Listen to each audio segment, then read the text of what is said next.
Olá para você que assiste o Portal UAI. Meu nome é Ana Mendonça, sou colunista de política do jornal Estado de Minas. Hoje a gente está recebendo aqui no nosso estúdio o deputado estadual e presidente do PSD, Cássio Soares. Tudo bem, Cássio? Tudo em ordem, Ana. Uma satisfação. Tudo bem, Silvia? Participar com vocês aqui nesse bate-papo, falando um pouquinho de política, falando um pouquinho de Minas Gerais, soluções para a população mineira. Perfeito. Aqui dividindo essa bancada comigo tá a Silvia Pires, repórter também de política do jornal Estado de Minas. Tudo bem, Silvia? Tudo jóia, Ana. Cássio, eu queria começar essa entrevista falando sobre 2026. A gente está prestes a começar aí um novo ano. Como você avalia esse momento da Assembleia Legislativa? Quais são as pautas mais importantes? Olha, nós vencemos em 2025, até o final do processo legislativo de 2025, o tão propagado PROPAG, renegociação da dívida de Minas com o governo federal, Assembleia sob a liderança do presidente Tadeu, com a participação assim, de oposição, situação dos blocos, líderes, todo mundo, cada qual no seu papel ali. Nós conseguimos entregar para o governo de Minas, para o Estado de Minas Gerais, um legado da renegociação da dívida com a União. Então, foi um momento importante. Agora, no ano de 2026, nós teremos pautas aí como orçamento ao longo do ano, projetos pontuais, cada projeto de deputado que tem o seu interesse local, regional, para que a gente possa avançar, e também aquilo que é importante para Minas Gerais, para o governo do Estado, que ainda não temos a clareza de qual será o aspecto mais relevante a ser discutido nesse ano de 2026. Fato é que nós não podemos confundir o processo eleitoral com os trabalhos que nós temos até o momento das eleições. O senhor acha que isso pode atrapalhar a questão de ser um ano eleitoral? A gente tem ali muitos pré-candidatos dentro da Assembleia e, querendo ou não, também uma transição no governo. Isso pode atrapalhar ali um pouco as pautas da Assembleia? Eu creio que não, porque hoje nós temos um amadurecimento, né, e uma relação que, a partir do dia 22 de março, que já foi anunciado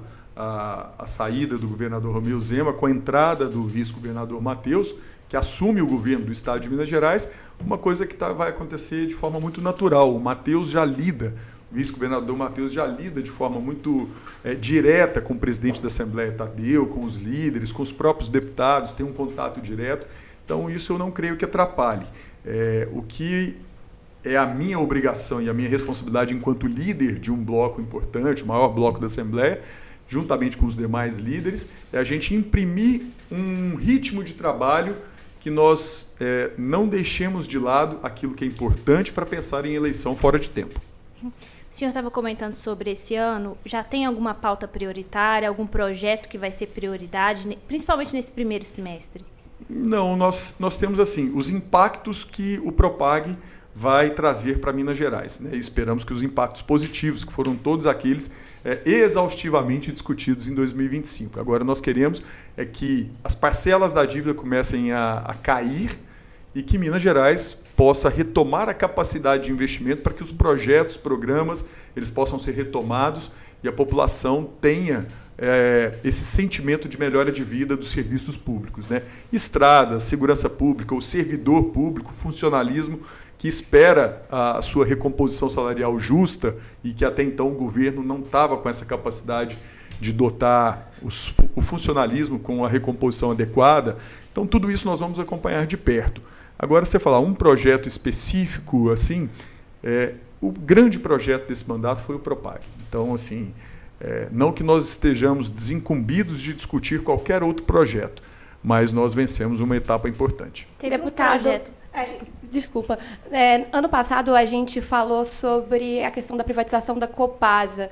Essa prioridade não pode vir agora para a CEMIG, porque recentemente o governador Romeu Zema falou que seria um plano de passar o bastão para o Matheus Simões e tocar a privatização da CEMIG. Isso pode acontecer agora em 2026? Eu acho que a discussão pode vir, mas eu não acredito que ela prospere neste ano, né? Mesmo porque quando o presidente Tadeu avançou com a proposta de privatização da Copasa, ele deixou bem claro, depois de apelos da oposição tal, que dentre as privatizações preservaria a CEMIG nesse momento e avançaríamos com Copasa. Então eu acho que isso não vai mudar para esse ano de 2026. A CEMIG estava inclusa no pacote do PROPAG quando o governo apresentou para oficializar, né, a assinatura.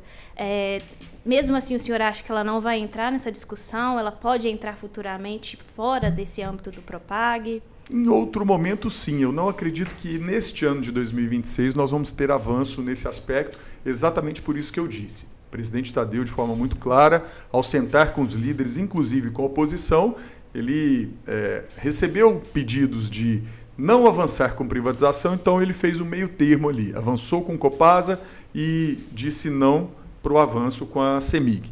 Isso não significa que nós não podemos discutir e voltar em um outro momento com essa questão.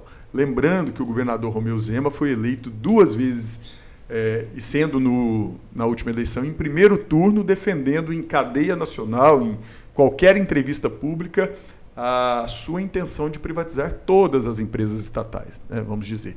Então, é justo, legítimo que defendam e que discutam, mas eu não vejo que tem clima e ambiente para que neste ano de 2026 possamos avançar na privatização da CEMIG. Mesmo que seja um pedido do vice-governador Matheus Simões?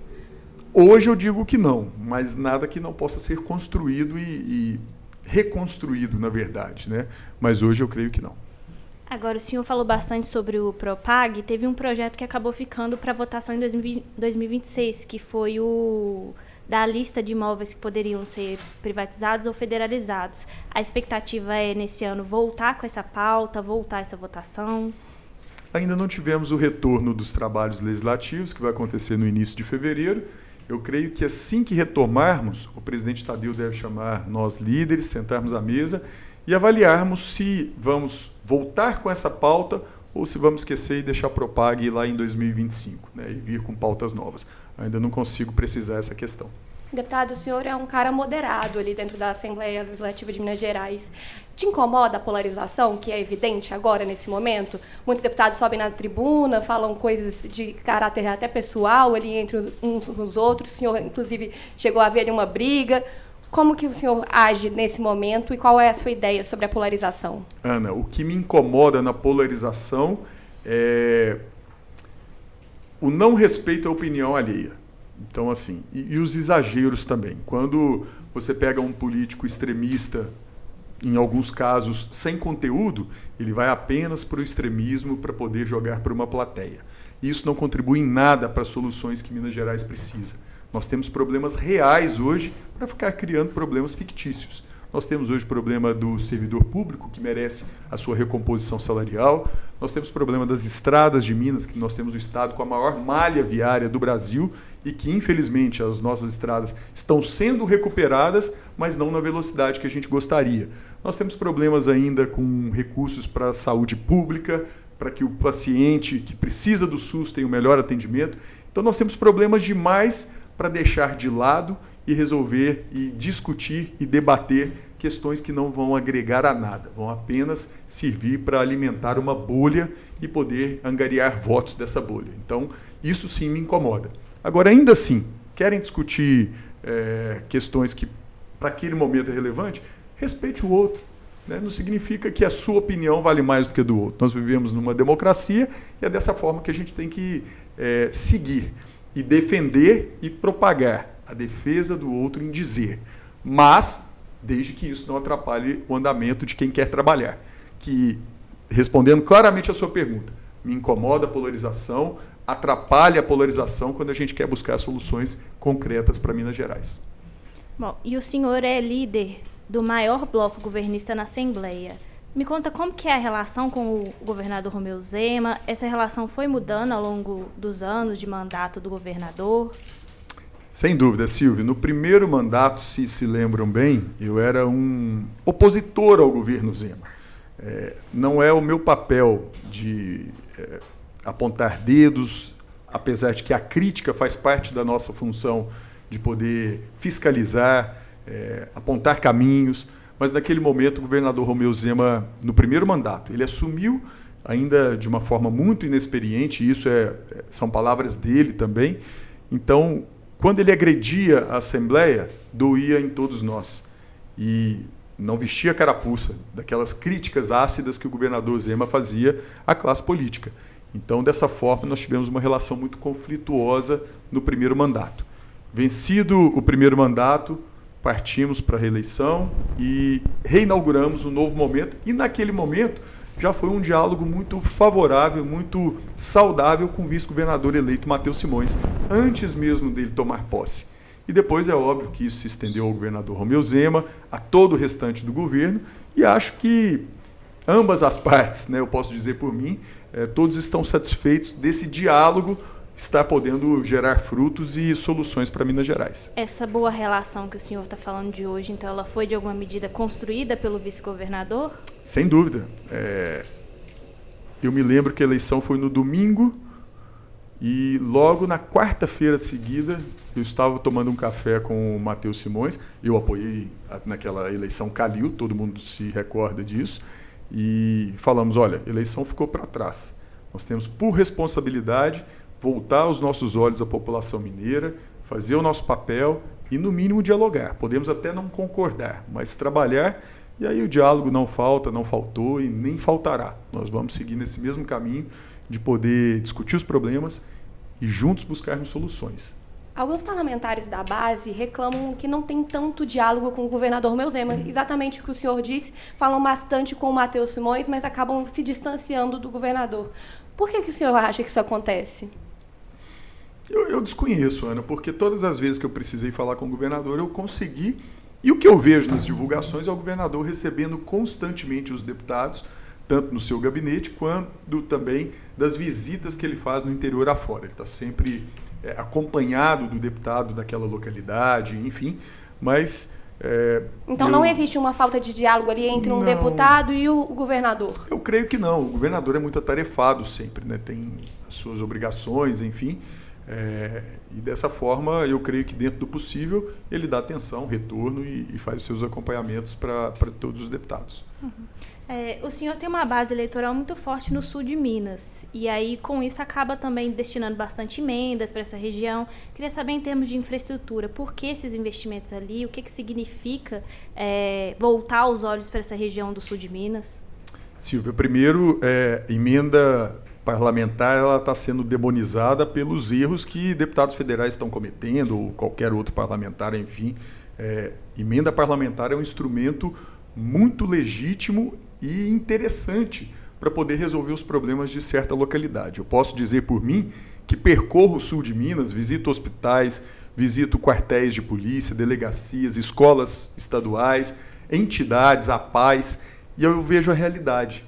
E aí, quando eu volto com uma série de desafios para serem resolvidos. E aí, quando a gente destina os recursos, já é pensando que aquele recurso vai resolver um problema. Te dou um exemplo.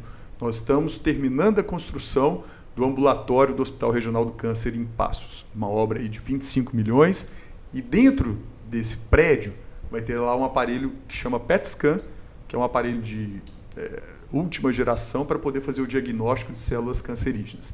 O PET Scan foi comprado com emenda parlamentar minha e vai ser feito exames em pacientes de câncer atendidos pelo SUS. Uma boa parte do prédio também está sendo repassada a recursos para que seja construído para atendimento 100% do SUS. Recursos para o Hospital Alzira Velano em Alfenas, que faz o atendimento, mais de 80% atendimentos do SUS. Para Santa Casa de Alfenas, para Santa Casa de São Sebastião do Paraíso, está indo um tomógrafo para poder fazer atendimento a pacientes do SUS. Então, é um mero exemplo que eu dou aqui de que esses recursos, quando são investidos nessas instituições que vão atender pacientes atendidos pelo SUS, ele vai melhorar aquele atendimento, ele vai aprimorar o tratamento. Veículos para poder levar os pacientes de cidades pequenas para esses centros regionais. Também é importante. Às vezes você tem lá quem precisa viajar para fazer tratamento, já está com a saúde debilitada, então se ele não tiver minimamente o veículo ali em condições, em conforto, em segurança, então essa é uma dificuldade. E o mesmo acontece com viaturas de polícia, com recursos também para prefeituras que às vezes têm uma necessidade de comprar uma máquina para poder fazer a manutenção de uma estrada rural em que o produtor, o morador da roça, precisa de uma estrada minimamente digna, né? Então, são esses recursos. Então, a importância da emenda para a região, quando você conhece o problema, é tentar trazer a prioridade e encaminhar a solução. Deputado, como que o senhor enxerga essa troca de bastão entre o governador de Minas Gerais, Romeu Zema, e o Matheus Simões? Vê com um olhar positivo? Como que você acha que ele vai agir agora na Assembleia? Eu vejo como muito positivo, eu vejo como encerramento de um ciclo, o governador Romeu Zema com quase 2 mandatos, né, um mandato 3 anos praticamente, 3 anos e pouco de mandato, fez a sua parte, né, trouxe a forma de trabalho para dentro do governo de Minas, e o Matheus já vem caminhando ao lado do governador, antes mesmo de ser eleito vice-governador, e agora, enquanto vice-governador, ele tem um papel na administração do Estado de Minas Gerais muito relevante. Então, eu acho que vai ser uma coisa natural o Matheus assumir esse papel de governador com muita responsabilidade e preparo, isso é importante dizer, e também consciente dos desafios que ele tem, do tamanho dos problemas que Minas Gerais enfrenta. Ainda falando sobre o Matheus, ele veio agora para o PSD. O senhor chegou a negar na imprensa essa mudança de partido. O que mudou? Na verdade, eu não neguei. Eu não afirmei e nem neguei, porque nós estávamos em tratativas, e quando a gente está nesse momento de conversas, ainda até bater o martelo, tem muita coisa que pode mudar. Então, na verdade, eu fui precavido naquele momento, mesmo porque para o Matheus fazer a mudança, ele tinha que ter um diálogo e uma conversa interna com o seu ex-partido, que era o Partido Novo, até por uma questão de respeito aos seus pares daquele momento. E nós também, dentro do PSD, nós tínhamos que fazer uma conversa com os deputados. Nós temos hoje 11 deputados estaduais, 5 deputados federais, 1 senador da República. Então, tudo isso foi um amadurecimento até chegar no momento exato e certo e maduro de anunciar a filiação dele. Bom, e como a eventual candidatura do Matheus Simões, o senhor deve participar ali do palanque e possivelmente dividir ali o espaço com algumas figuras que são tidas um pouco como radicais, que é esse pessoal do bolsonarismo, talvez até com o próprio Flávio Bolsonaro. Como é que o senhor vê essa aliança e se o senhor se sentiria confortável em dividir esse espaço com essas figuras? Eu não tenho dificuldade, porque, conforme eu disse anteriormente, né? Eu sei respeitar a opinião do outro, o movimento, a atuação. Eu vou manter a minha coerência, o meu trabalho de sempre, em processos eleitorais, me dirigir diretamente ao eleitor com as minhas ideias e as minhas propostas de solução para os problemas. Se amanhã o Flávio estiver ao lado levantando bandeira de armamento ou de desarmamento, coisa e tal, ele vai fazer o papel dele. Eu não vou assimilar e levar isso como prioridade para a minha atuação política. A minha atuação vai ser de diálogo, conforme você bem salientou aqui, Ana, que ao longo da minha trajetória eu tento sempre fazer as conciliações, tentar fazer as aproximações, porque sozinho já é difícil. Então, junto, a gente torna o caminho mais fácil. O PSD se tornou o maior partido em Minas Gerais em questão de prefeituras. Como que foi essa articulação, deputado? Porque o senhor é o responsável por isso agora, né? Ana, as eleições municipais passadas, nós fizemos um trabalho de planejamento prévio. Nós chamamos os nossos filiados com antecedência para conversar, preparamos as nossas candidaturas, demos uma sustentação partidária para esses candidatos, e partimos lá de 70 prefeitos e prefeitas que a gente tinha até então eleitos para 142, considerando também a eleição de Belo Horizonte, a nossa capital.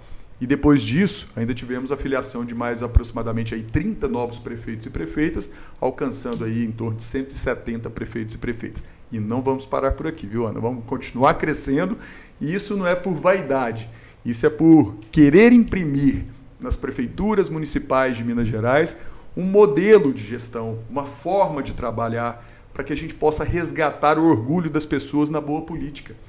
Hoje, infelizmente, quando você faz uma pesquisa, o eleitor está descrente da política. Se você perguntar, então, de partido político, a pessoa arrepia e quer sair correndo. Então, assim, qual que é o nosso papel? Demonstrar que é possível fazer bem, fazer diferente, que a política pode melhorar o atendimento de saúde, pode educar bem a criança que precisa da escola pública.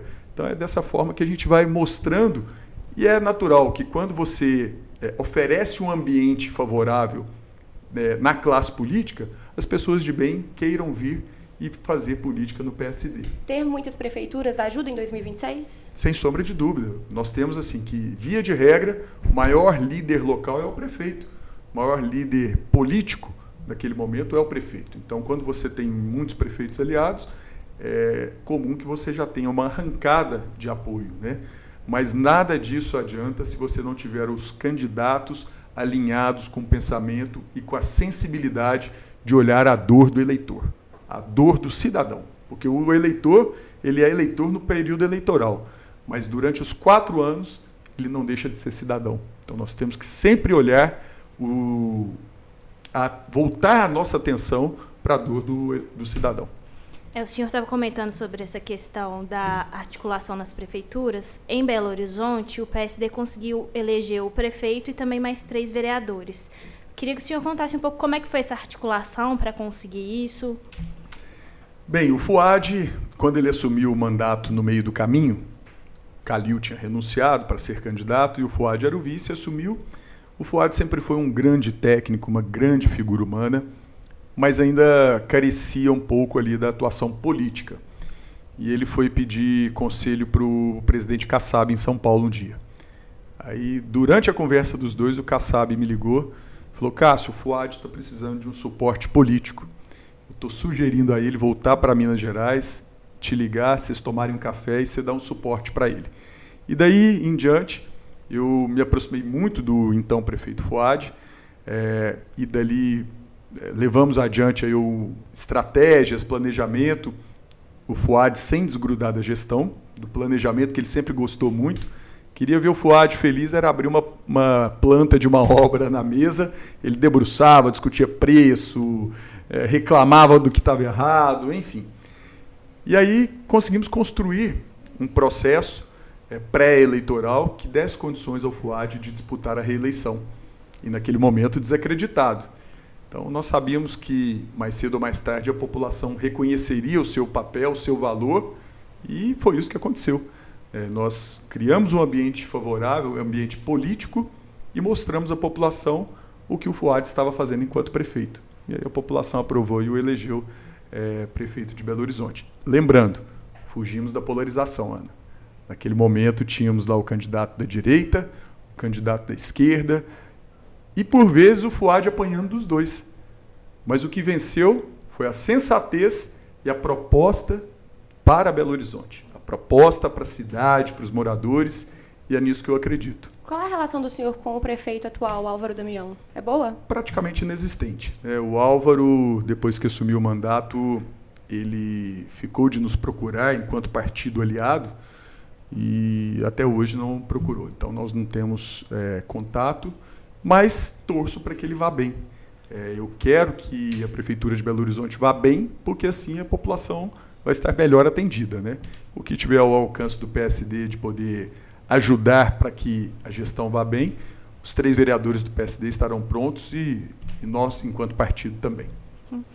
Como presidente do PSD, o senhor trabalha num partido que ele tem uma articulação com o Executivo Estadual e também com a União. O Alexandre Silveira é ministro do governo Lula, mas esses 2 governos eles têm ali seus embates. O Zema está constantemente se colocando ali em oposição ao governo Lula. Como que estar nesse partido que está ali no meio dos 2? É uma articulação fácil? Isso cria algum tipo de rusga dentro do partido ou não?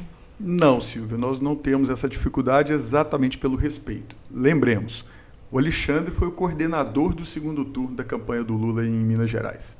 É natural e é até recomendável que ele esteja próximo do presidente Lula pós-eleito para poder levar Minas Gerais como prioridade, principalmente dentro da pasta dele, que é Minas Energia. Então, assim como o senador Rodrigo Pacheco, também em diversos momentos, foi um aliado de primeira hora ali do presidente Lula, e também é normal que ele esteja próximo e compondo esse grupo político do presidente Lula.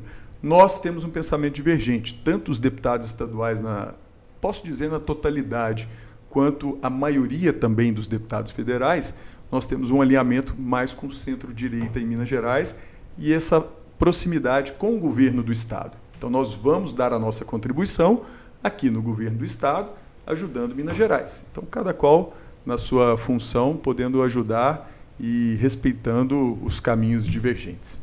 O senhor tem conversado com o Rodrigo Pacheco?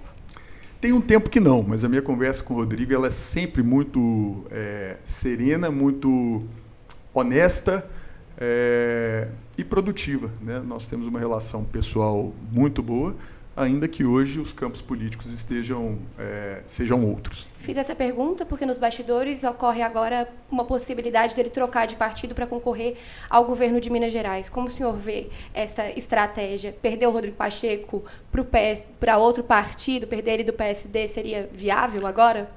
Olha, Ana, durante todas as nossas conversas com o Matheus Simões, o Rodrigo Pacheco estava sendo informado de que essas conversas aconteceriam. O Rodrigo é um grande homem público, ainda que não compreendido por uma parcela de eleitores, aí, principalmente da direita, naquele momento em que a direita defendia impeachment de ministro, enfim. O Rodrigo teve uma participação muito relevante na manutenção da nossa democracia, né, e muitos desgastes também por estar sentado numa cadeira que exigia dele posição. E ele teve as posições necessárias naquele momento. Agora, em relação a candidaturas, recentemente eu acompanhei declarações dele de que estava deixando a vida pública e agora eu estou vendo, através de algumas matérias, e não ouvi dele, a possibilidade dele rever. Isso é uma questão muito pessoal, uma questão muito íntima da pessoa do Rodrigo Pacheco. É muito preparado e, se vier, vai engrandecer o debate. Mas para o PSD é ruim perder o Rodrigo Pacheco? Óbvio, nós não gostaríamos, mas ciente de que hoje nós temos um projeto para governo com o Matheus Simões. Então não cabe, se o Rodrigo quiser ser candidato, os dois pré-candidatos dentro do mesmo partido. E de forma muito madura, de forma muito clara, nós saberemos compreender que ele vai buscar um caminho. Do contrário, gostaríamos de tê-lo conosco. Caso o Rodrigo venha a ser candidato, vai ser com o apoio do governo Lula. O Matheus vem defendendo uma ampla unificação aí da direita. Seria um grande embate de um antigo aliado com um novo aliado. Como que o senhor enxerga isso? Olha, eu enxergo que as coisas vão se ajeitando conforme os pensamentos convergentes. E o pensamento do Matheus está convergente com a grande maioria do PSD em Minas Gerais e nacional também. Hoje nós temos uma posição muito firme declarada do presidente Kassab de que o PSD tem uma atuação dentro do campo de centro-direita.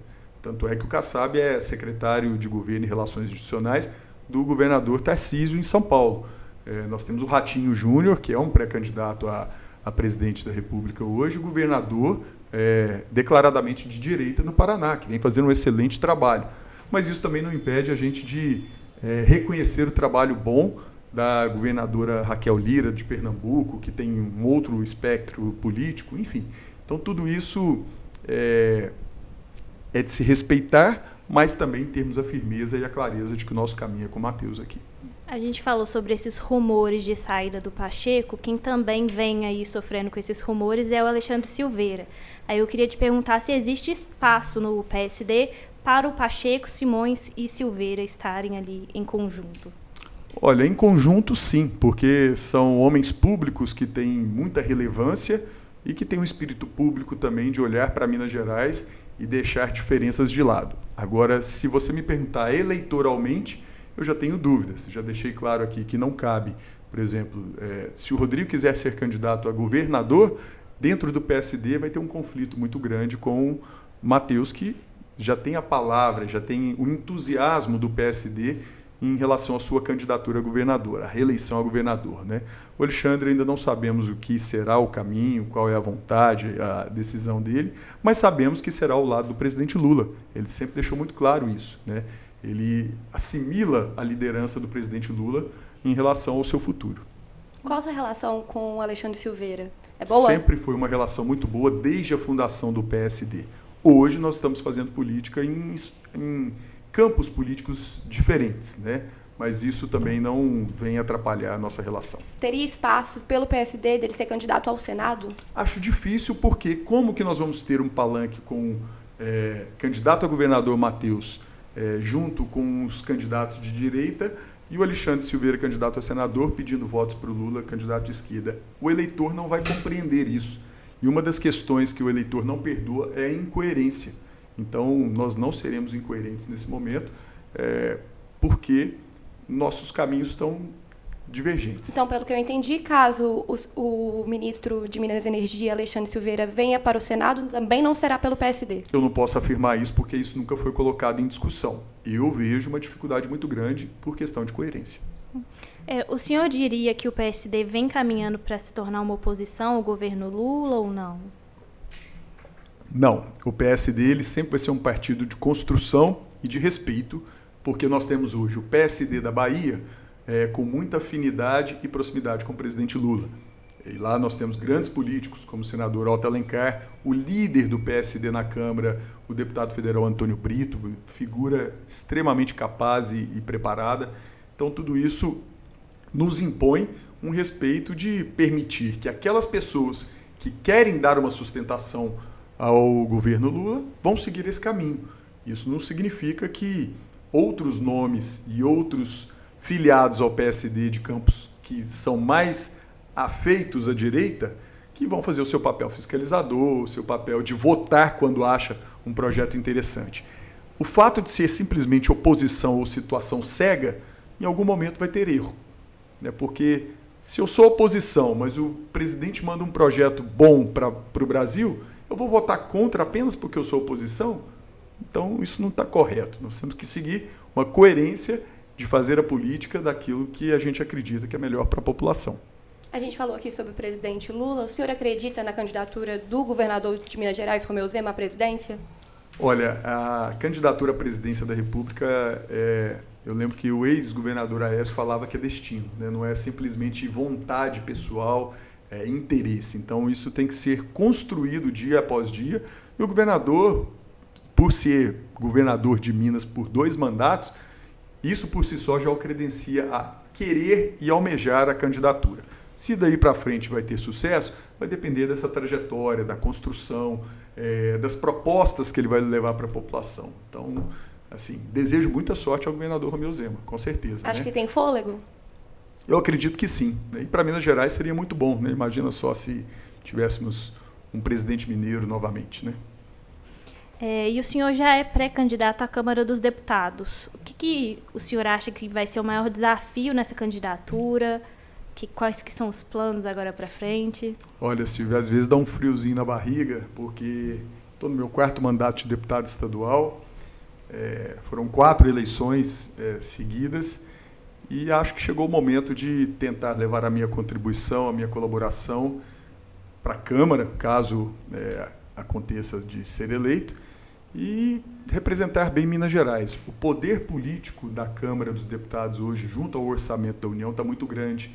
É uma forma que a gente tem de levar as demandas que historicamente não chegam a Minas Gerais, para a gente poder contemplar Minas com recursos relevantes. Quando você chega em Salvador, você vê quilômetros e quilômetros de linhas de metrô. Quando você chega em Minas Gerais, nós estamos agora, depois de quantos anos, comemorando uma expansão de uma linha 2. Mas aqui nós merecemos a linha 3, a linha 4, a linha 5. Então, nós queremos muito mais. Então, o que me desafia primeiro, é óbvio que ser eleito e chegar lá. E depois, lutar por essas questões que Minas tanto precisa. Já pensou nas prioridades da campanha? Como vai ser? Como conciliar o cargo de presidente do PSD, fazendo uma campanha também eleitoral? Ana, eu tenho uma base muito determinada, que é o sul de Minas. Tenho outros municípios também em outras localidades, mas 80% da minha base é no sul de Minas, é Pouso Alegre, é Poços de Caldas, Itajubá, Lavras, Passos, Guaxupé. E eu tenho uma presença muito constante. E essa presença é de trabalho para formar exatamente aquilo que eu falei no início aqui da entrevista, né? Conhecer a realidade. Se eu não sei a realidade do meu povo, como que eu vou representá-los bem? E aí, com o tempo, eu vou ter que me desdobrar aí dia e noite para trabalhar muito, para poder fazer um bom trabalho partidário, de eleger uma boa bancada de deputados estaduais, ampliar a nossa bancada de deputados federais também, trabalhar para que o Matheus seja um candidato capaz de ser reeleito governador e também cuidar da minha eleição. Agora, concorrendo à Câmara, vai ser o seu último ano como deputado estadual. Como que o senhor avalia a sua trajetória na Assembleia? Que balanço final o senhor faz desses 4 anos de mandato? Silvia, eu faço uma retrospectiva assim, daqueles primeiros dias meus enquanto deputado estadual, chegando e conhecendo o dia a dia da Assembleia, né? A gente fala que o primeiro ano é praticamente para você conhecer os caminhos ali, né? Como chegar no plenário, no plenarinho. Mas eu tive a sorte de, já no primeiro mandato, ser membro da Comissão de Constituição e Justiça. Isso traz uma bagagem. Já no segundo ano do primeiro mandato, ser convidado pelo então governador Anastasia para ser secretário de Estado. Fiquei 2 anos à frente da pasta de desenvolvimento social, também foi uma grande escola. Depois fui presidente da Comissão de Meio Ambiente. Nesse caminho, tivemos o crime de Mariana, então acompanhei de perto aquele processo pós-tragédia, pós-crime. Fui relator do orçamento, fui vice-presidente da Comissão de Fiscalização Financeira, fui relator do orçamento, então tudo foi acontecendo no momento adequado, no momento devido, no momento que eu tinha um preparo e maturidade para assumir aquela responsabilidade. E aí eu acho que por isso hoje eu estou ousando sair candidato a federal, me planejando a isso, por acreditar que eu colaborei. No mandato passado eu fui líder de 40 deputados dos 77. Foi aquele blocão que vocês se lembram, formado, enfim, e com muito orgulho representando os meus colegas. E eu acho que agora chegou um momento aí de tentar colaborar, contribuir com outro espaço. Perfeito. Deputado, queria muito agradecer a sua presença aqui no EM Entrevista. Obrigada por vir participar. Eu que agradeço mais uma vez a Ana, a Silvia, todo mundo que nos acompanha. E nos acompanhe também nas redes sociais, porque eu faço questão de ter esse contato direto com o cidadão, com a cidadã, mesmo que seja críticas, pedidos, sugestões, estou lá aberto para poder servir a população mineira. Silvia, muito obrigada também por dividir essa bancada comigo. Eu que agradeço, Ana. Para ver esse e outros destaques, em m.com.br. Obrigada, gente. Tchau, tchau.